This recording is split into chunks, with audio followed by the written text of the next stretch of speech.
So, wanted to talk a little bit about the whole mental end of things. How things feel coming in, how things feel coming out, all that fun stuff. So, yeah, at this point, getting into the meat and everything, my biggest focus is consistency. I would say that one thing that I do have difficulty with as a powerlifter is being inconsistent with my squats. A lot of people, I mean, I'm sure those of you watching have noticed here and there, I definitely squat high on occasion, more than one occasion, not really too ashamed. Anyways, it's just old habits and stuff, and at the same time, what it comes down to is just development of consistency at the weight that I know that I'm going to be competing with. I'm very much a PR in the gym, compete at a meet type person. So I like to go in with a strategy. I don't really like to particularly jump into a meet and turn around and go, okay, you know what? I've got this in me, let's do it. Unless I know for a fact that there's a very good possibility I'll smack it and it's going to be worth my time and it's going to look better in the long run. Because at the end of the day, unless it's going to be a really, really big meet, well, this one is, but unless it's going to be something that's really going to get me somewhere, which in this event, I'm going to be competing with some pretty big horses. I'm expecting mostly to just find my way in, see where I line up. I'm more concerned about having fun and enjoying this experience more than anything. So as a competitor, my thought process is to make sure that what I do hit is consistent.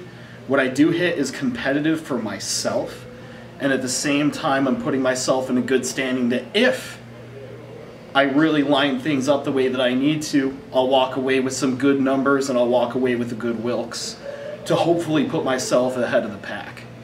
We'll see what happens. As things have been getting closer, I know definitely I'm reaching that overreach point. It's only a few weeks out from now, so I'm definitely kind of hammering myself out. I am very much feeling the fact that everyone around me is getting sick.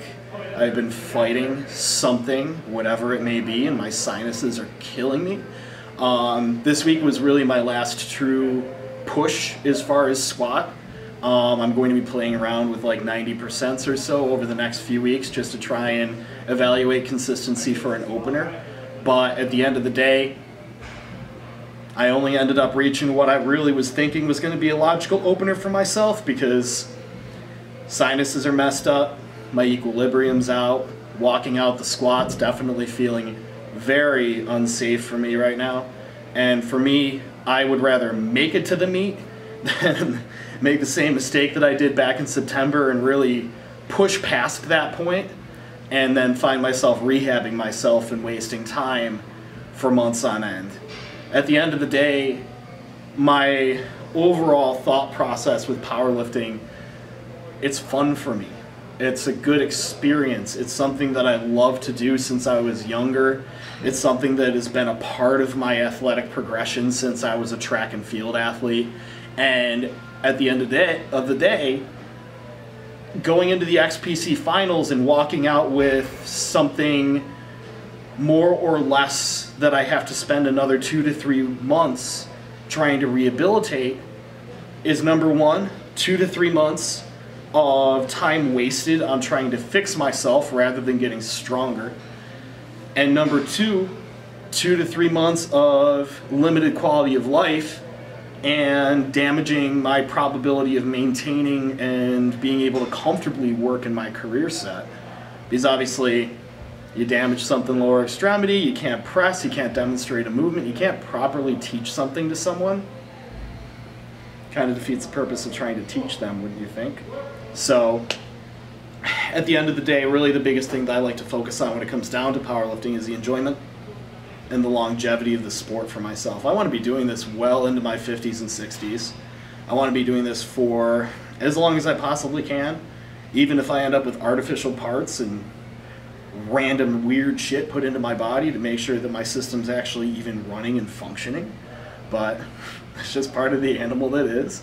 It's a very abrasive sport of the human body and the central nervous system, so hey, whatever. But when it comes down to working my way over to the Arnold, my biggest thought process here is to make sure that going from the beginning of this progression to the meet, everything is where it needs to be. I'm taking all of the possible small little mistakes that I've made in the past, being conservative, making sure that the movements and everything that I'm doing are as consistent and as flawless as they could possibly be, to leave out any gray areas, trying to improve on all the details that I could possibly end up messing up on, so that getting up on the platform, I might not possibly PR a certain lift or even a meet PR per se, but I can look at the video or look at the event and go, that's the best 685 pounds has ever moved in the squat, or that's the best 385 pounds or 400 pounds has ever bench pressed off my chest, or that's the best deadlift that I've done in competition ever. I want to make sure that no matter what happens at this meet, things are good.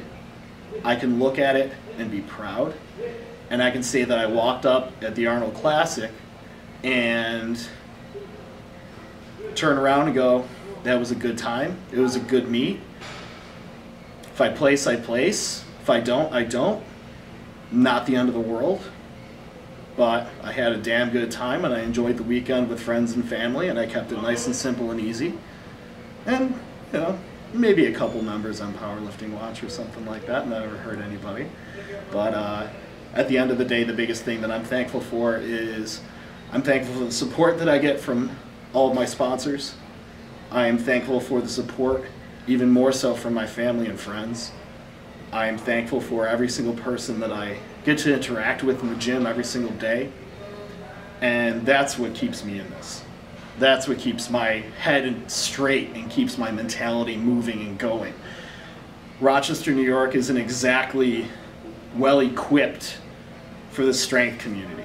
So what it comes down to is the individuals that are around you and the support systems that you've built and the community in itself making way and getting by on what we have.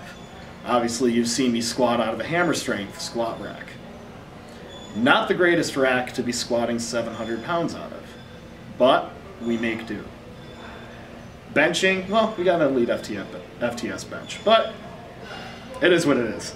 At the end of the day, what we got to do is what we got to do, and even though it might be difficult to maintain and difficult to keep progressing forward, I want to say that I made my way to the Arnold Classic, not particularly because of anything particular, like directed towards the facility or anything like that, because of the people around me, and because of the people supporting me, because of USP Labs, because of companies like Powerlifting Motivation, because of individuals like Haristo, Vito, Steve, all the random people that go to Knockout Gym, people that I can't really remember to name right now because my head's all cloudy, sorry, but especially people like my family too, my fiance. These are big, big things, and what it comes down to is just getting up on that platform and making sure that it wasn't just another slugfest. And I'm limping to the platform even for my first lift. Things hurt, I'm injured, my water cut was too aggressive. I want to be able to get into the Arnold Classic and turn to myself at the end of the day and go, today was a good day. And that's all I give a damn about.